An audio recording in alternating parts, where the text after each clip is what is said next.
Maraming pagkain ngayon sa kusina kasi nga andito yung sister-in-law ko doon sila sa kabilang bahay. Pag pumupunta yan sila dito, doon talaga yan sila sa kabilang bahay natutulog pag summer. Pero pag winter, hindi kasi mahigaan yung kabilang bahay kasi nga walang heater doon. Siguro pag meron ng gas, palagi na rin yan sila pumupunta dito kahit winter. So sana soon magagamit na yung gas namin dito sa village, guys. So, pray lang tayo, no? Para hindi na rin kami magbili-bili pa ng kahoy. And ito yung mga food na niluto ng aking biyanan.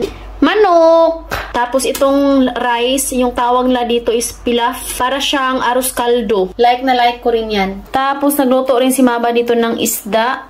At saka sabaw. Parang roaster. And nilagyan ni Mama ng sitaw. Yung sitaw na tanim natin sa garden.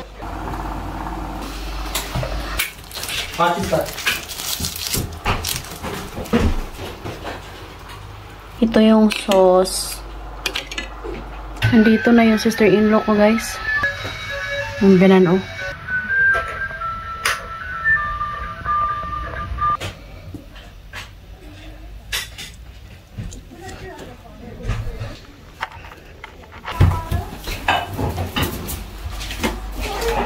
Buna. Tita! Buna.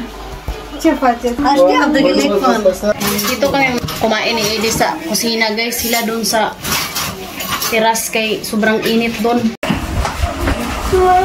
Ito yung kakainin ni Edie. Ito mamaliga, tapos native chicken. Luto ni Bianan lahat to. Tapos itong pilaf lugaw.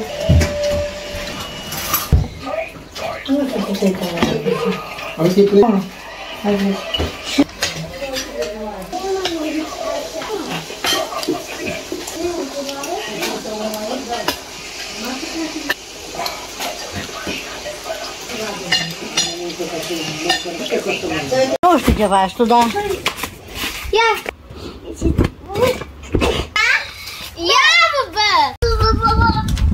Bata ng kapitbahay, guys. Yung lola niya, pag pumunta siya sa store, dinadala niya yung apo niya dito sa bahay para makipaglaro nila ni Edie at saka ni Katyusha. Kain na sila ng cake. Mai cărat cu ciocolată, era spumă de ciocolată, spumă. Ay, suntem dulcești. Ano kasi ngayon ni Mama, guys, sa mga Orthodox. Oh, St. Mary para today, celebrate nila. Nagbili din yung sister-in-law ko ng cake.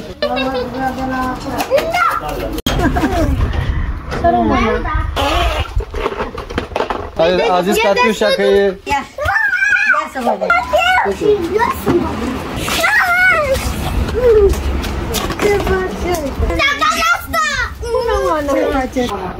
Chiar nu merg. Da. Hai, hai, atunci. Papa. Ba. Ne vedem mai târziu. Mai dați să vedem, papa. Pa. Pa. Pa. Cică să răsti.